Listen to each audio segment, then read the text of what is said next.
Well, from a nationwide mortgage meltdown to a job slowdown in much of the country, economic news has been less than stellar lately. According to the Labor Department, U.S. employers added just 8,000 jobs in December, the fewest in more than 4 years. Meanwhile, the nation's unemployment rate rose to its highest level in more than 2 years. Now, the report also renewed concerns that a slowdown in consumer spending could lead to a recession in 2008. Nevertheless, some sectors of the economy and some parts of the country did better than others. That's especially true in rural America, according to a university study that suggests the Midwest may be doing better than either coast. The Mid-America Business Conditions Index is compiled by Creighton University with information provided by business leaders from across the Midwest, including Oklahoma. Here in our state, economic conditions soared for the month of December. A weak dollar, aided by strong farm income and an upturn associated with energy production, led that advance. Now, our job loss rate did increase last year, but it is expected to stabilize by the second quarter of this year. Joining me now to talk more about the economic shape of our state is Mark Snead, the Director of Applied Economic Research at Oklahoma State University. Well, Mark, not to be a Pollyanna here, but with all the bad news we're hearing from a national level, in some ways is it overshadowing the good news we have maybe here in the mid part of the country? Well, it's clearly two situations. The U.S. economy is slowing, the Oklahoma economy is slowing, but the bigger concern's at the national level.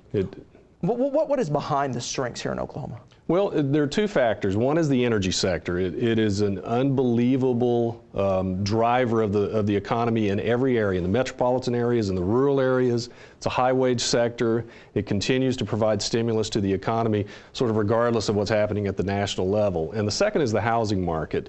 Many areas of the nation, as you mentioned a moment ago, are experiencing problems, and much of it is tied to the housing sector.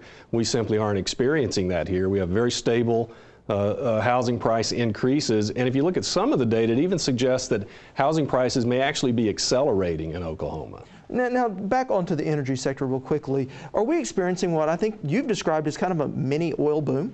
Yes, and that language is very specific. It is a mini oil boom. If you try to compare this to the late 70s or 1980, 1981, there really is no comparison. That was a complete feeding frenzy. It absolutely was the potential of the Oklahoma economy, and this is a small fraction of that. Nevertheless, it's very important, and it is driving overall state growth. So if our strong energy sector may be insulating us from some things that are going on the national level, I'm assuming if the recession goes on for a while nationally, it's got to affect us here in the Midwest. That's correct. There's no way we will ignore it. What we're wrestling with is what are the conditions that would allow us to continue to grow or outperform the nation even while we're slowing. And the conditions are, as we said, a stable housing market. The energy sector is providing the extra stimulus we need, and we believe the state is actually fairly well positioned to weather a national recession. Not all states lose jobs in national recessions. Usually half or fewer of the states lose jobs, and they tend to be highly concentrated in a few states.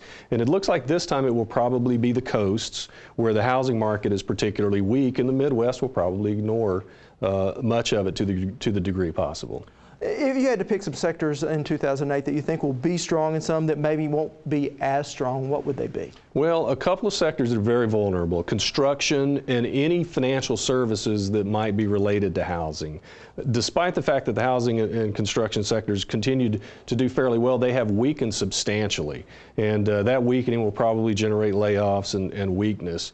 But what we're seeing really the past 3 years is a very broad-based expansion. This has not been in selective industries or in selective areas of the state.